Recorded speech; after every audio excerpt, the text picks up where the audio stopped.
road, according to the current estimates we use, you need about $700,000 to $1 million to construct a new road per kilometer. So that means you need about 3.6 billion to construct 1 kilometer, depending on the road. But it's between 700 to $1 million. That's 3.6 billion, taking the $1 million, 1 kilometer of road. Now, maintenance, which you are supposed to do regularly, you will need about 30 to 60 million per kilometer to do what we call periodic maintenance.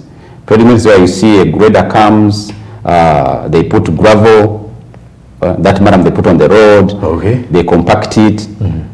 They are supposed to do that at least every 3 years. If they maintain a road periodically every 3 years, they'll use 30 to 60 million per kilometer.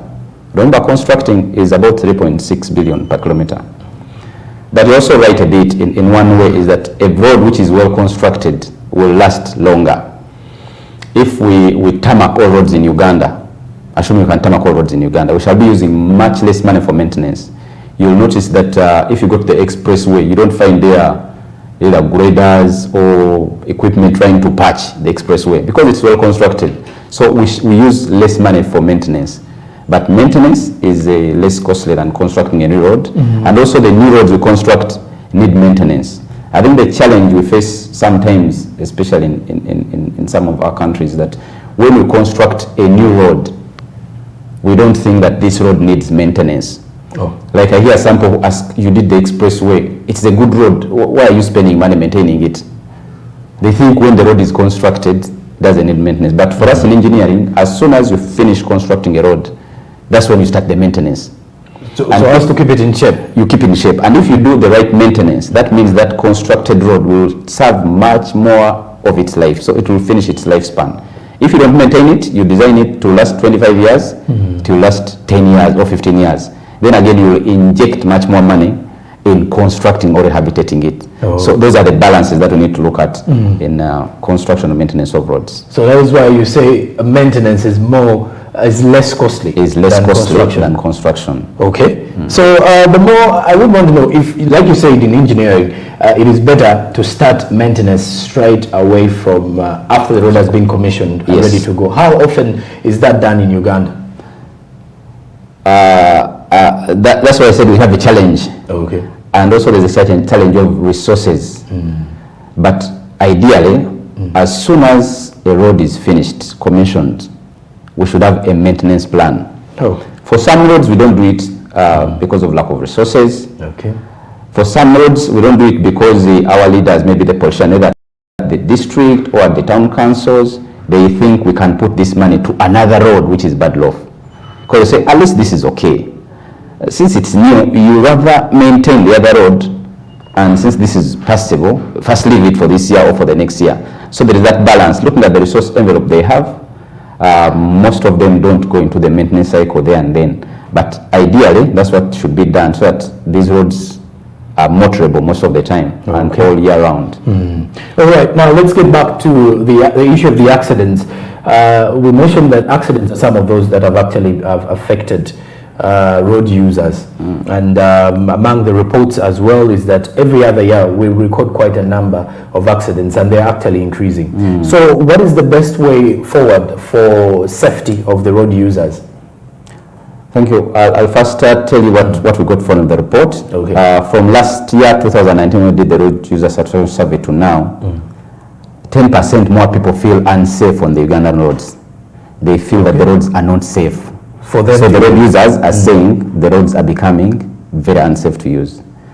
And they give us issues why the roads are not safe. They feel they are not safe. Of course, reckless driving, overloading. They say the roads are narrow, presence of potholes. And now the issue of road safety, like you talked about, there's no magic bullet to solve it.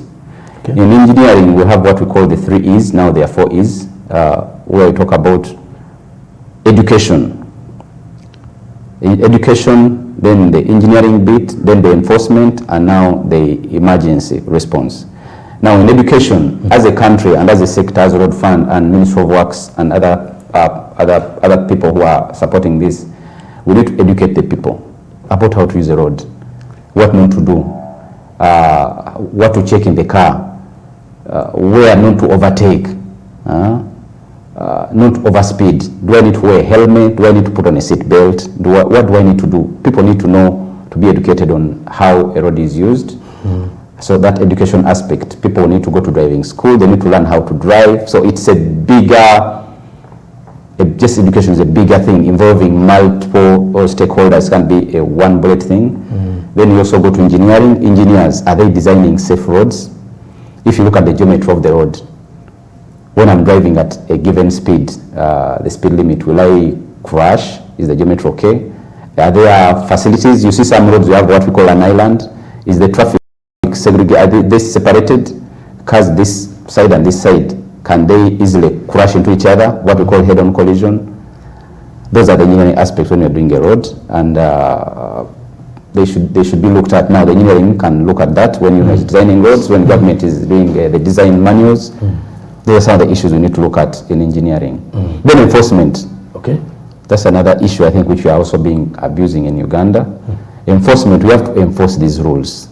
If we say you must drive a car when you're putting on a seat belt, it should be so. If we say don't overload, you see these big trucks when they overload, you know, when they cause accidents. I've seen a few accidents in Kampala where a truck is on a hill and it fails to maneuver, and then it crashes everyone behind because it was overloading and was not penalized. When you look at enforcement, overspeeding, if I'm caught overspeeding, am I punished thoroughly for what I've done? For what I've done. So if we make sure enforcement, if I'm caught with the overloading a truck which can cause accidents, I'm thoroughly punished. My license is revoked, my permit is removed. If I overload in a taxi company, they tell you either you carry 9 or 14. Some of them can carry up to 20. When they are caught, they are given linear sentences. But if we punish them thoroughly, people should be able to know I shouldn't do this. In other countries, they pay license, and that's why though other countries have more cars and better roads and they drive maybe even faster, the accidents are a bit less in developed countries. Because for them, when they get you and punish you, you will feel the punishment. But here, there is a way people play with enforcement. Then lastly, I talked about the emergency response. Of course, an accident can happen. If it happens, how do we respond? Do we have enough responders? Do we have ambulances? Do we know what to do when there's an accident? People just come and get an accident. Either they start taking photos, they carry people out of the car, they dump them on the ground. Is that what we're supposed to do? So the road sector, you see, it's a big thing. It's not a one-bullet thing. We all need to work as sectors to make sure we can improve our road safety on our roads. Does the quality of, let's say, the vehicle or the motorcycle affect the road?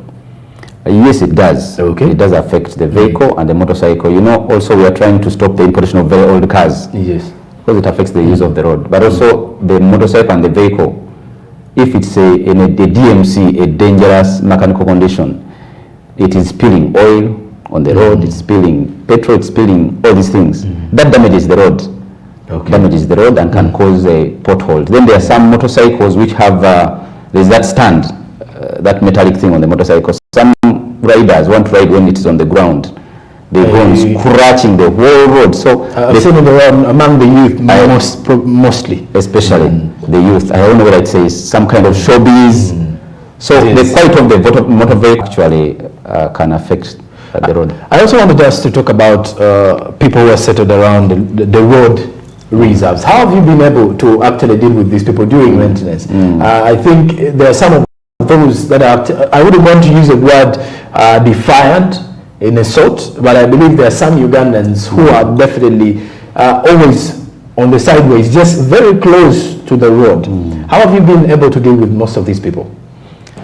We try to remove them, but what we need to know is that the road has a demarcated road reserve. But some of us Ugandans, we are a bit stubborn. People come and sit on the road reserve. When it comes to removing them, they'll tell you that I was born here, my grandfather was born here, my mother, everyone was born. But they're on the road reserve, and the road was there before them. Now, for those people, for those who are when it's a new road and people are bona fide occupants of that road and it's their land, those are compensated. But there are these who stubbornly encroach into the road reserves.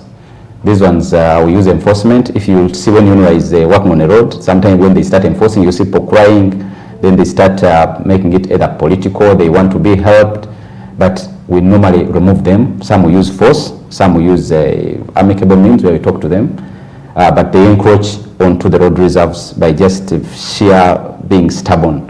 But the roads are protected. There is a reserve which is marked, and that people shouldn't be in the road reserve because it's part of the road.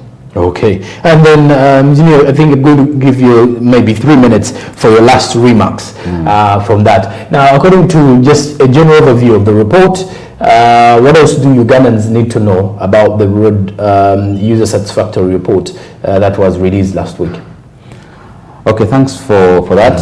Uganda needs to know that the Road Fund, which is a funding agency of government funding road maintenance in Uganda, carries out what we call a road user satisfaction survey every after 2 years. So we come to you road users, we talk to you, we ask you how you find the roads. We have attributes or areas of questions where we discuss with you, and we get information from you. No, that information you give us helps us as government going forward to improve. Now, in this last road user satisfaction survey, among the issues that the people told us, I can mention them where they want us to improve as a government. They said that we should widen roads. Okay. They're saying our roads are narrow. They are saying going forward we should look at widening our roads. We should do better road maintenance and timely road maintenance. Then many of them are also saying that we should upgrade roads from gravel to tarmac, like you talked about also construction. Everyone wants to have a tarmac road. They talked about that. They talked about improving road safety, which is a concern which we have noticed. And like I said, road safety is not a one magic bullet. Okay. We have to work as a whole sector, work with the Ministry of Health, work with stakeholders, work with you, the media, to educate the people. And also want us to construct roads which last longer, which with a longer lifespan. Okay. Then another issue for pedestrians, they wanted us to give them pedestrian facilities. When I'm on the road, we shouldn't only provide For the vehicles the or motorized traffic. Yeah. Okay. We are also pedestrians. We want, I want to move on the road when I'm safe. I should be able to walk back to my home. If I stay in Chanja or Tinda, I should have a way I can walk on the road without feeling unsafe on the road. So those are some of the areas they want us to improve. And going forward, when we are planning and discussing with the government, we should be able to fund along those lines. Lastly, Engineer Ronald here, there's a view of Charity Chalimpa on Instagram who said that she wants to inquire something about the delay in response on the issue of the land reserves. That sometimes, I believe it may not be in your docket though, because she has highlighted something to do with UNRA, that about the UNRA's delay in response to give back money to the people where the roads were passing, because she's among them, who actually among the Ugandans who are settled around the road reserves. Is there any compensation of a sort that comes in? Yeah, How can she be helped? Thanks for Chalimpa's question. First of all, when a road passes through your land, this government is a very nice government. They compensate you if the land is yours and you have all the documents. They compensate you. Maybe she will forgive UNRA for the delay. There could be a budgetary constraint, but anyone who has genuine land and the road has encroached into your land, it's a new road, you are compensated. So I'll request Chalimpa to contact you. Normally have offices. If there is a road, a new road, they have their offices which are dealing with compensation in that locality.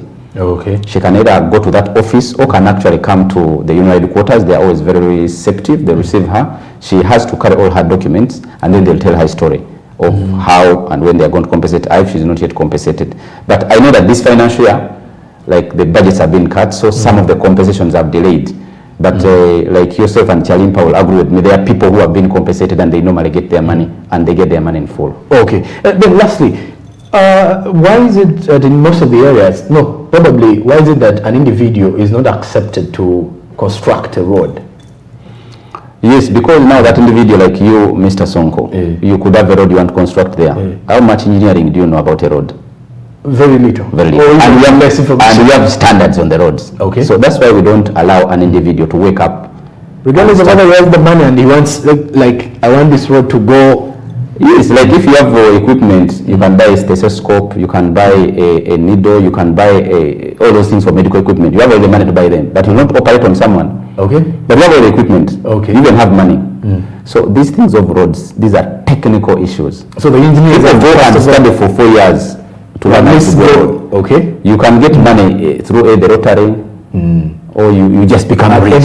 Exactly. We cannot allow to construct a road. But the good thing is, if you have money and you can't construct a road, you contact us. You contact, if the road is a national road, you contact UNRWA. If it's a city road, you contact KCC. Okay.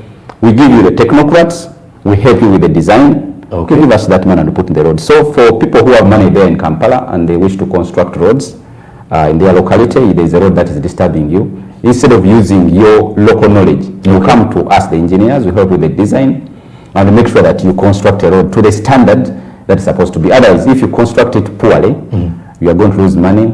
You are going to make people again, when you come for the road disaster survey, they will say we constructed a poor road. Okay. So that's why we don't allow you to construct yourself, but we give you support if you come to us. All right. Thank you very much for your time and sparing a moment to speak to us. I think we shall have you next time in a more deeper analytical overview. And that is it for our discussion today morning. I hope you've picked out something. And for the road users out there, I believe you need to take keynote of what has been discussed here, for at least to have safety on the roads and have satisfaction as the users. I believe we are all users of these roads, and we would desire to have better roads and better for the economy of the country. Your last remarks as we're winding up with the discussion? First of all, I want to thank you for hosting me. Pleasure about these roads. And I'm happy that you managed to come and talk to the viewers and also to tell you about the Uganda Road Fund and what we are doing. We hope you should expect us, should support us. We shall be doing another road disaster survey again, and we shall come to you. Feel free to discuss with us, and we see how to develop our country. I want to thank you. All right. Thank you very much for your time. Good morning. After the break, I return with the press review. Stick around.